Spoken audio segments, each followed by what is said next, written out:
In the heart of America lies a town consumed by fire.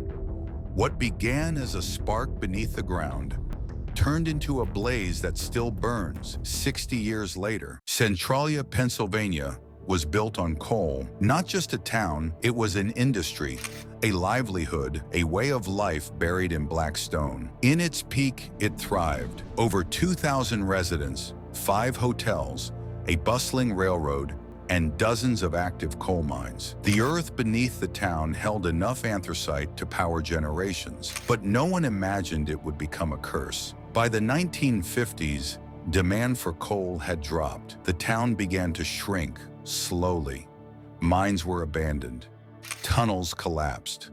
But the people remained, resilient, rooted in the land. Until in 1962, a decision was made that would unravel everything. In preparation for Memorial Day, the town council authorized the burning of trash in a landfill pit near an old strip mine. What seemed routine turned into disaster. The flames crept through a forgotten opening into the underground coal seams. Deep below the surface, the fire found fuel, and it spread. At first, no one noticed. Smoke was normal. Steam was expected. But the months passed, and the smell of sulfur grew thick. Streets grew warm to the touch. Basements filled with carbon monoxide. The ground cracked open in places, releasing plumes of hot gas. Still, the fire raged on, out of sight, impossible to reach. Several early attempts were made to contain it. Trenches were dug, slurry was poured, water was pumped in, but it wasn't enough. The fire had found a network of tunnels carved by decades of mining, arteries of coal, oxygen, and space. It was moving steadily beneath the town, and no one knew how to stop it. The state hesitated. Bureaucracy slowed action. Costs piled up. Years passed. Residents adapted. But the fire was getting bolder and closer. By the early 1980s, Centralia was no longer a quiet coal town. It was a boiling wound hidden beneath the skin of Pennsylvania. The fire had spread for nearly 2 decades, and though residents had learned to live with the sulfur in the air and the warmth underfoot, the land was no longer stable. Then came the moment everything changed.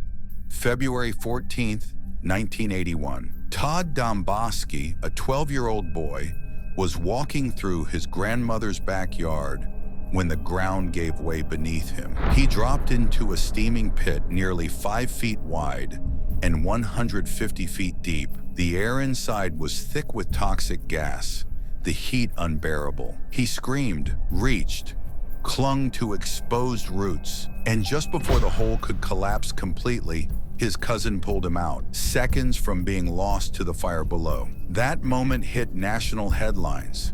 Centralia was no longer a local curiosity. It was a crisis. The ground was literally collapsing under people's feet. In the weeks that followed, government officials swarmed the town. Tests confirmed the worst. Carbon monoxide levels in homes were dangerously high. Methane seeped through basement walls. Route 61 was warping from below. The fire wasn't slowing. It was gaining ground. People began to understand what Centralia had become.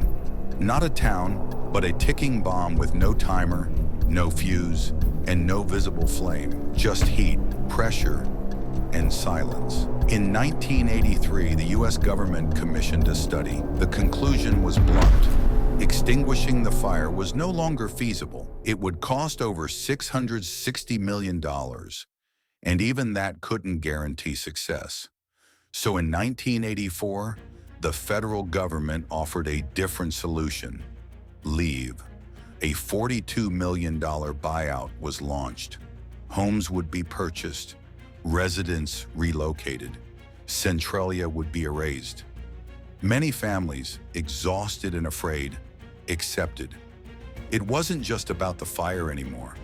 It was about the unknown. How long could they live on top of a sleeping volcano? But not everyone left. Some residents refused. They fought in court, held protests, filed lawsuits. For them, Centralia was still home, a place built by generations, a place where they'd buried family, raised children, and shared lives. They didn't trust the government. Some believed the danger was exaggerated. Others believed it was just an excuse to take their land that still held valuable coal. Over time, the split between those who left and those who stayed turned bitter. Some felt abandoned. Others felt betrayed. The town was tearing apart, socially, physically, and emotionally. By the late 1980s, most homes had been demolished. Street signs stood beside empty lots. Foundations were left to sink. Telephone poles leaned in silence. The town was dying. The church bells stopped ringing. The post office closed. The zip code 17927 was officially retired. Centralia was, in every legal sense, no longer a town, but still the fire burned, slowly,